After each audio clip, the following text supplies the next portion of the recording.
임대차 3법. 악독한 놈이지 이거. 네, 독한 놈인데 독한 놈입니다.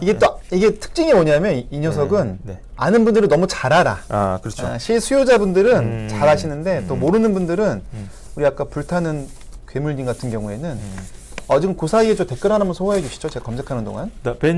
벤자민님, 월세는 어찌 생각하시나요? 근데 월세는 사실 전세하고 사실은 뭐 동일하게 봐야 됩니다. 그러니까 월세도 일단은 매매 수요는 아니죠. 그래서 매매를 유보하는 수요이기 때문에 월세도 지금 전세랑 마찬가지로 보고 있다. 다만 월세 같은 경우에는 보증금이 전세로 전부 빌리는 것보다는 낮을 수 있겠죠. 그래서 깡통 전세의 위험은 월세는 전세보다는 조금 덜하다 이렇게 볼 수는 있겠습니다. 월세는 보증금 리스크는 낮아요. 네, 보증금 리스크는 낮아요. 낮은 대신에 이 월세 부담이 보통은 은행 금리보다 높았거든요. 맞습니다. 근데 이제 문제는 뭐냐면 지금 금리 대세 상승기잖아요. 네.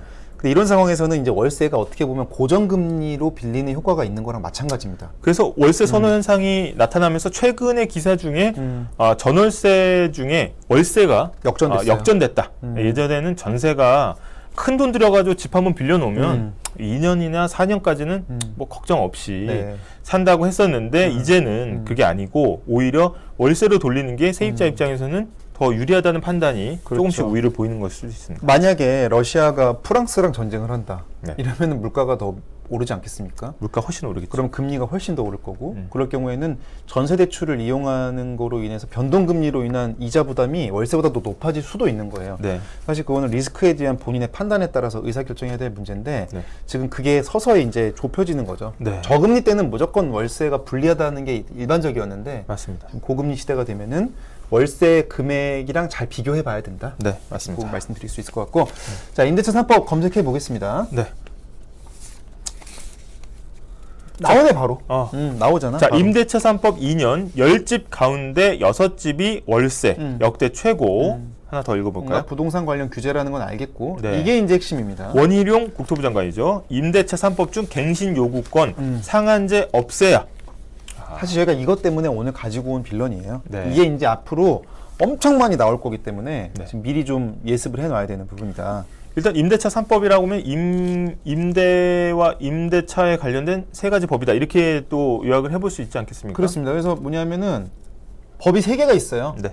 일단 임대인과 임차인이 뭔지는 저희가 딩딩 3분이라는 콘텐츠로 해놓은 게 있죠. 네. 그걸 좀 너무 쉬운 것까지 아시려면 여기서 정리해. 빌려주면 대 임대인. 빌리면 빌릴 차. 임차인. 이렇게만 정리를 일단 하고. 그래서 저희가 빌리는 게 임차인이다. 네. 근데 어쨌든 임대차는 빌려주고 빌리는 그런 계약 관계를 말하는 겁니다. 임대차 계약을 말하는 거고 이와 관련돼서 3가지 법을 지난 문재인 정부 때 민주당에서 도입을 했습니다. 네. 하나씩 볼 건데 첫 번째 보죠. 전월세 신고제. 신고제. 네, 전월세 신고제. 전세와 월세 받는 임대인 같은 경우에는 신고를 해야 된다는 얘기죠. 즉각 신고를 해야 돼요. 네. 요거는 뭐냐면 시세를 즉각 알 수 있게 하겠다는 거죠. 게다가 세원 파악의 목적도 분명히 있습니다. 분명히 있죠. 네. 사실 이걸 하게 되면 좋은 점은 이거죠. 월세 얼마예요? 월세가 어디까지 보고 오셨는데? 그래서 시세를 잘 모르겠는데 이러면 안 되잖아. 그렇죠, 안 되지. 근데 옆집 50만 원 신고돼 있던데요. 그러면 그래요? 그러면 50 주세요. 뭐 이상 받기 힘들잖아. 그렇지. 그래서 시장의 정보 격차를 줄여서 가격을 낮출 수 있는 그 목적이 첫 번째. 두 번째는 전월세 상한제입니다. 그렇죠. 전월세 상한제. 전세와 월세가 사실은 많은 드라마에서도 등장하지만 이제 뭐 세입자가 이제 전세 만기가 돌아온단 말이죠. 그러면 좀 작아질 수밖에 없어요. 효골 씨, 저 만기 얼마 안 남지 않았습니까? 예, 저 잘 지내고 있습니다. 이번에도 어떻게 무리 없이 잘 해주시는 거죠? 근데 시세가 좀 올랐어. 많이 올랐나요? 벌써 이렇게 먹고 들어갈 수밖에 없는 거예요. 요때 상한선을 설정한 겁니다. 예, 한 번 전세 계약을 갱신할 때 5% 이상 올리지 못하도록. 5%까지. 그래서 1억짜리 전세다 그러면은 다음에 계약할 때는 1억 500만 원. 그렇죠. 여기까지밖에 못 올리는 거예요. 아니 지금 시세가 지금 폭등해가지고 올려 받아야 되는데 전월세 상한제가 있네. 그러면 5% 이상 받기가 어려운 겁니다. 그럼 내가 만약에 효골 씨 전세 갱신해야지. 이제는 달라지지. 그치? 상한제가 있으면. 아니 뭐 좀 보고 그래도 좀 보고. 아니 뭐 500 더 주면 되는 거 아니야? 그러니까 그 복잡해? 500 더 줄게. 약간 이제 이게 상한제가 생기면서 약간 좀 이게 바뀌는. 게다가 세입자 권익을 좀 높인다는 취지의 두 번째. 마지막이 또 되게 중요합니다. 계약갱신 청구권. 이거는 뭐냐면은 원래는 2년 단위로 전세 계약을 맺었는데 여기에 2년을 더 연장할 수 있도록 임차인한테 권리를 부여하겠다는 그렇죠. 거거든요. 그러면 아까 같은 상황에서 아니 좀 이번에는 좀 많이 올려주셔야겠는데 아니면 나가셔야겠는데 했대. 아 그러면 계약갱신 청구권 쓰겠습니다. 그러면 이제 2년을 더 살 수밖에. 이게 사실은 그 우리 부루마블 게임하다 보면 네. 우대권 같은 게 있어요. 우대권. 나 우대권 황금 열쇠. 황금 열쇠. 딱 쓰면은 야 저기 사막으로 가 했는데 우대권. 우대권 쓰고 그냥 안 가는 거야. 그렇죠. 네, 그래서 이게 근데 생각해 보세요. 그럼 집주인 입장은 어떻겠어? 아니 이게 좀 내보낼 수도 없지. 올려 좀 받고 싶은데 돈도 1억의 경우에는 500만 원밖에 못 받지. 그리고 그 500만 원 받으면 바로 신고해야 되지. 네. 그래서 집주인의 재산권을 침해한다는 주장이 이제 자본가들 상대로는 나왔던 거죠. 그렇죠. 네. 근데 그러다 보니까 집주인들이 가만히 있어 안 있어? 집주인들이 굉장히 어떻게 보면 화가 많이 났죠. 임대차 3법 때문에. 이거에 대한 부작용이 나타납니다. 왜냐하면 집주인들이 대응을 하기 시작하면서. 대응을 시작하고 가장 큰 게 뭐냐면 이제 계약갱신 청구권에 대한 대응으로는 그런 게 나왔어요. 이 단서 조항이 있거든. 집주인이 실거주로 입주를 할 경우에 세입자를 내보낼 수 있다라는 조항이 있다 보니까 전부 실거주 들어가겠다고 한 거야. 우리 아들이 살 거야. 얘 초등학생인데 분가시키려고 그래. 이를테면 그렇죠. 뭐 그런 식의 시도. 두 번째는 아예 임대를 안 놓는 거죠. 왜냐하면 내가 내년에 입주를 해야 되는데 예전 같으면 1년도 막 단기 임대도 놓고 이래야 되는데 그게 네. 아니라 그냥 비워놔 그냥. 여유 있는 사람들은. 왜냐하면 한 번 주면 4년을 살게 해야 되면 나 그냥 비울래. 그러니까 공급이 줄어들기 시작합니다. 공급이 줄어들 수 있죠. 네.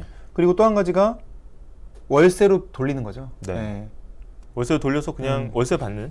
네. 월세 받고 그리고 관리비 꼼수가 또 있었잖아요. 저희가 또 저희가 이거 현장에서 예전에 이제 거래 경제 할 때 취재를 했던 건데 가면은 갑자기 없던 주차비를 받아. 주차비가 생겨 갑자기. 이 주차비 뭐예요? 그랬더니 몰라. 이제 주차비 내. 이건 사실 임대료를 돌려서 주차비로 받는 거거든요. 우리 임대료 5%밖에 못 올리니까 월세는 그냥 그대로 내고. 그래, 월세는 1억 500 내고 500 주차비만 한 20만 원 내. 야, 주차비만 20만 원 내고 청소비도 올랐어. 청소비 한 15만 원. 이래서 더 올라가는. 네. 이거는 사실은 임대차 3법의 어떻게 보면 맹점이었고 이거 해결을 못했어요 결국에는. 네. 국토부도 해결을 못했어요 이 문제. 여러 가지 이제 법의 취지가 이제 이 세입자들의 안정적인 주거 생활을 보장하기 위한 그런 어떤 강력한 안전장치를 마련하겠다라는 거였는데 어떻게 보면 꼼수라고도 표현되는 어떤 이제 우회 경로가 굉장히 많았다. 그래서 시장에서는 부작용이 상당히 발생을 했다는 거고. 뭐 그냥 경제학으로만 따지면 이런 이제 가격 통제, 어떤 인위적인 가격 통제가 반드시 필요할 때가 있어요. 예를 들어서 마스크 그쵸. 공급 대란이라든지 그쵸. 이 필수품 같은 경우에는 당연히 가격 통제가 필요한 경우가 반드시 생깁니다. 그렇죠. 그렇지만 시장이 이렇게 큰 부동산 시장을 두고 가격 통제를 섣불리 했을 경우에 거기에 대한 부작용에 대한 대비책도 분명히 좀 세밀하게 있었어야 된다. 하지만 그런 부분이 조금 부족한 게 아니었냐. 근데 다만 이 임대차 3법 하에서 그 5%로 2년 더 살았던 세입자 분들은 혜택을 본 건 맞아요. 맞습니다. 맞아요. 그래서 다만 그 혜택이 전체 시장을 왜곡하는 것보다 과연 크냐 이걸 그럼 비교해 보고 맞습니다. 임대차 3법을 그럼 이제는 없애야 되는 거 아니냐 이런 논의를 윤석열 정부에서 지금 꺼낸 겁니다. 네. 근데 여기서 생각해 봐야 될 게 어쨌든 계약이 지금 4년 단위로 가잖아요. 이제는 네. 한 번 이사에 가면 이제 4년 살 수 있다는 게 있으면 집주인들이 그럼 월세 어떻게 받을까? 이미 그러니까 땡겨서 높여서 받는 거죠. 4년치를 소급해서 이미 올리기 시작을 하는 거죠. 네. 근데 그거를 뭐라고 할 수는 사실 없는 부분이고. 그래서 이게 하나를 규제하다 보면 또 두 개의 규제를 만들고 두 개를 규제하다 보면 네 개를 만들게 되고 이런 부분이 있는데 어찌 됐건 간에 일단 임대차 3법에 대한 개정 논의가 계속해서 이루어지고 있다. 그래서 물밀 작업이 이루어지고 있다라는 거고 아까 말씀하신 대로 임대차 3법의 기능과 역할이 충분히 발휘가 됐느냐 이건 또 따져볼 만한 문제이긴 네. 해요. 왜냐하면 걱정 없이 이사 걱정 없이 2년을 더 살았다고 하면 거기에 대해서 혜택을 본 사람도 분명히 있으니까. 있습니다.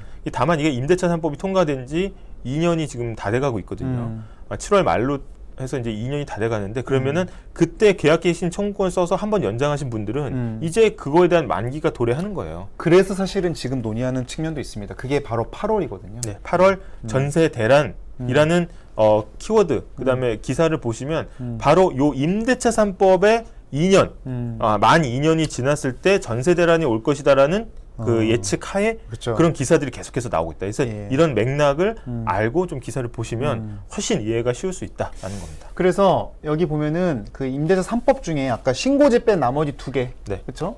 2년 더 살게 해달라는 요구권, 그다음에 5%밖에 못 올리는 상한제, 네. 이걸 없애겠다는 거죠. 네, 그래서 요 기사 제목 그대로 임대차 3법 중에 요 2가지 갱신요건 상한제를 없애야 된다라고 지금 물밑에서 계속 국토부 입장에서는 개정 논의를 하고 있는 거다. 근데 요거를 사실은 개정을 빨리 하기가 어려운 이유가 있습니다.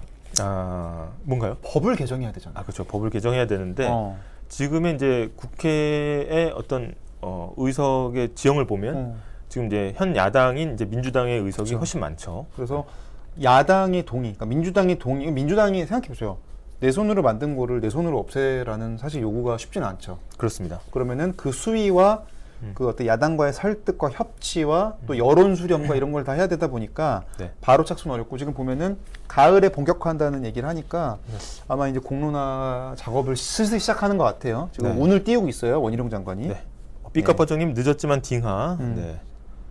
저희는 뭐 1분 전에 들어오신다 하더라도 네. 딩하 네. 인사해드리고요. 네. 그래서 오늘 이렇게 해서 임대차 3법까지 알아봤습니다. 빌런 뽀개봤습니다. 네.